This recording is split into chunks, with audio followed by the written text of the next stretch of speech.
Bonjour à tous et bienvenue dans cette nouvelle vidéo. Aujourd'hui je vais vous montrer comment je réalise une petite plaque Harlequin assez sympa et originale et aussi comment je la conserve pendant assez longtemps pour pouvoir la réutiliser plus tard.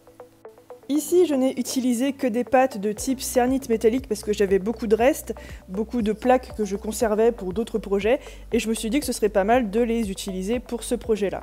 Vous pouvez très bien utiliser des pâtes normales sans forcément de mica à l'intérieur, le principal c'est que vous choisissiez des couleurs qui vous plaisent.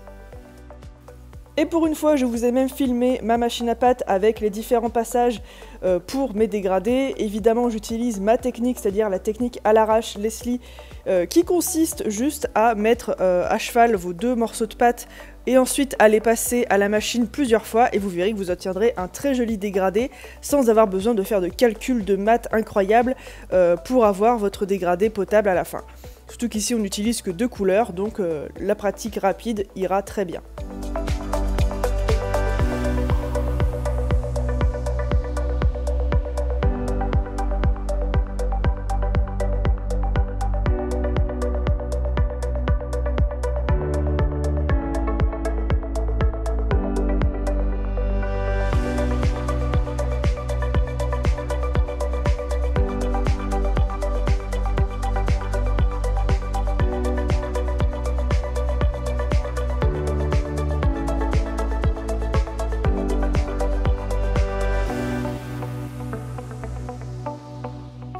Et voici ce que ça nous donne au final.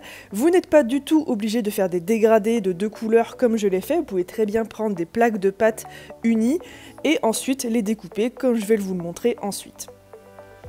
Je vais ensuite les découper un petit peu aléatoirement. J'ai essayé de faire des angles qui correspondaient à chaque fois pour pouvoir avoir un réassemblement assez facile. Encore une fois, vous n'êtes pas du tout obligé de faire comme moi, mais c'est la technique de base, je dirais, pour avoir une jolie plaque Harlequin et pour avoir ensuite des espèces de jolis petits carrés, rectangles, parallélopipèdes, etc.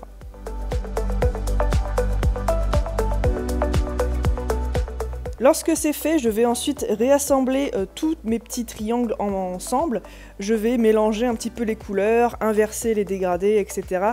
pour avoir un joli résultat à la fin. Encore une fois, faites vraiment comme vous voulez. Et de toute façon, ce qu'on fait là, on va venir le redécouper ensuite. Donc ne vous prenez pas la tête, faites un petit peu comme bon vous semble. Et on verra par la suite ce que ça donnera.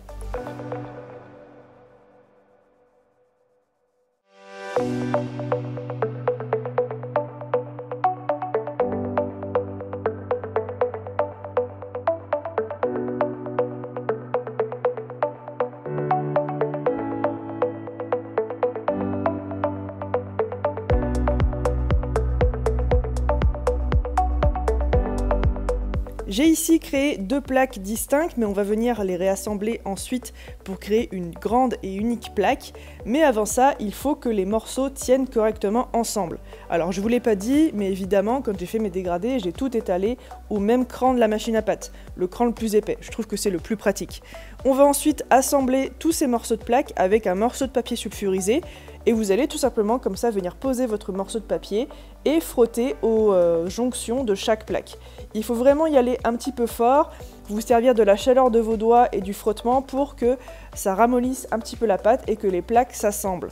Il faut vraiment qu'elles soient bien assemblées puisqu'ensuite on va venir les redécouper et les enlever de notre support et on ne veut pas évidemment que les morceaux se détachent les uns des autres. On va ensuite venir redécouper tout ça. Encore une fois, vous découpez dans le sens et avec les angles que vous voulez. Le principal, c'est d'avoir à la fin une espèce de joli puzzle, je dirais, avec des bords droits pour pouvoir bien les coller tous ensemble. À savoir que vous pouvez aussi utiliser votre lame crantée. Vous savez, quand vous achetez normalement un paquet de lames, vous avez toujours une lame un petit peu dentée. Vous pouvez très bien utiliser celle-là pour ensuite venir recoller tous les petits morceaux de denture entre elles. Ça peut rendre sympa. Personnellement, j'aime pas trop le motif de cette lame. J'essaierai d'en créer d'autres d'ailleurs avec mon imprimante 3D. Vous me direz si c'est un projet qui peut vous plaire. Et évidemment, on va venir réassembler, comme vous voyez, les plaques, encore une fois, en inversant un petit peu les couleurs, en retournant la plaque. Vous pouvez aussi interchanger entre vos deux plaques si jamais vous en avez fait plusieurs. Bref, vous faites un petit peu comme vous voulez.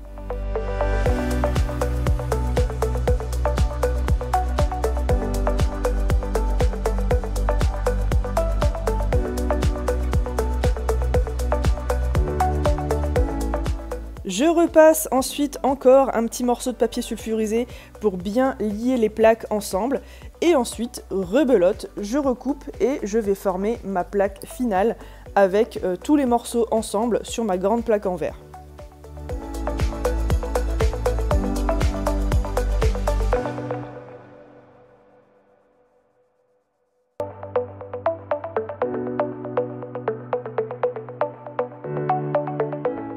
Et voici donc la dernière découpe avec le dernier réassemblage.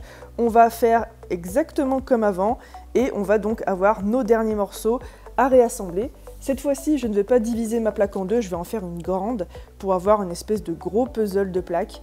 Et voilà comment on obtient une plaque à harlequin. Encore une fois, n'hésitez pas à utiliser tous vos restes de pâte, ça peut très bien rendre avec de la pâte scrap que vous aurez peut-être dégradée ou pas. Et du coup, vous aurez une nouvelle plaque à réutiliser pour faire des bijoux ou autre.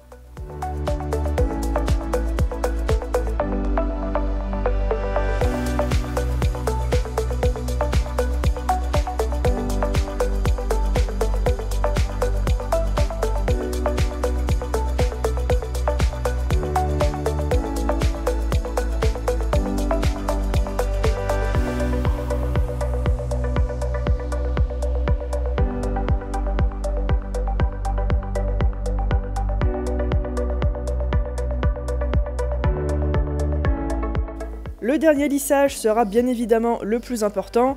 On va faire attention à ce que tout soit bien lisse, mais comme je vous l'ai dit, je vais réserver cette plaque pour plus tard, donc pas besoin que ce soit vraiment parfait. Si vous l'utilisez tout de suite, je vous conseille de quand même bien la lisser. Par contre, si comme moi vous voulez la conserver pour plus tard, ça n'a pas vraiment d'importance. Et en ce qui concerne la conservation, je vous conseille tout simplement un porte-document comme celui-ci avec des feuilles plastiques.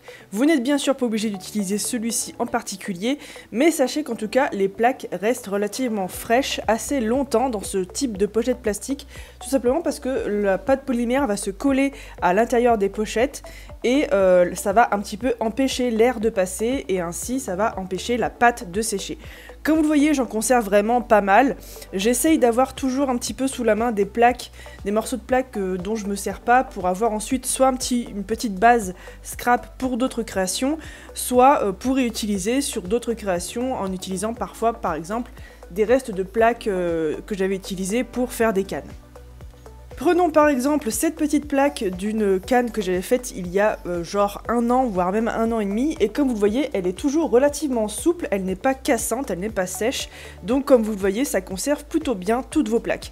En plus, ça va les conserver à plat, et ce porte-document, je vous conseille de le mettre à l'abri dans un tiroir à température ambiante, il ne faut pas qu'il fasse trop froid non plus. Voilà, je vous conseille juste de mettre avec précaution vos plaques à l'intérieur, bien à plat, bien lissées, et ensuite on va conserver ça tranquillement. J'espère en tout cas que cette vidéo vous aura plu, si c'est le cas n'hésitez pas à vous abonner, à liker la vidéo et à aller voir tous les liens en barre d'infos. Et puis moi je vous dis à la semaine prochaine pour un autre tutoriel, ou bien à ce soir, je live à peu près tous les samedis soirs vers 20h30. Ciao!